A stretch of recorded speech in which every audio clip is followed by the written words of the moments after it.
Patuloy ang isinasagawang declogging operations at paglilinis ng mga drainage inlets ng DPWH sa Metro Manila upang makaiwas sa baha.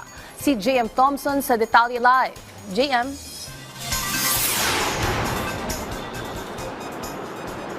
Ayos magdamag nang nagpaulan ng bagyong Maymay sa iba't ibang bahagi ng Metro Manila simula pa kagabi hanggang ngayong umaga. Bagamat wala ng ulan dito sa may G. Araneta Avenue sa Quezon City ay tuloy-tuloy pa rin naman yung pagtitiyak ng pamahalaan o iba't ibang ahensya ng pamahalaan para matiyak na mabawasan yung mga pagbaha lalo na sa mga flood-prone areas.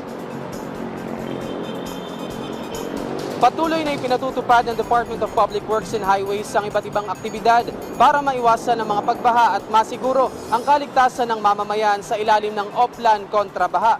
Kabilang sa mga isinasagawang hakbang ng ahensya ang declogging operations at paglilinis ng mga drainage inlets. Layunin nitong magbigay ng maayos na daloy ng tubig sa mga pangunahing lansangan sa Metro Manila. Batay sa naitala ng DPWH National Capital Region, nasa mahigit 8,000 cubic meters na ang sumailalim sa declogging operation. Dahil dito, mapapansin ang mga pagbabago sa mga kanal na madalas ay binabaha. Tuloy-tuloy rin ang pakikipagtulungan ng MMDA Flood Control Team sa Tupad Workers para magsagawa ng mga declogging operations sa iba't ibang lugar sa Metro Manila. Kabilang dito ang isinagawang paglilinis sa Taft Avenue mula sa Pedro Hill hanggang Julio Nakpil sa Malate, Manila. Nilinis din ang ilang kanal sa Sunflower Street, Barangay Alabang, Muntinlupa City at Ninoy Aquino Avenue, Barangay San Dionisio, Parañaque City. Samantala, nag-abiso naman ang MMDA sa ating mga motorista ngayong araw ng Huwebes. Suspendido muna ang number coding dahil sa inaasahang epekto ng bagyong Maymay at hanging habagat.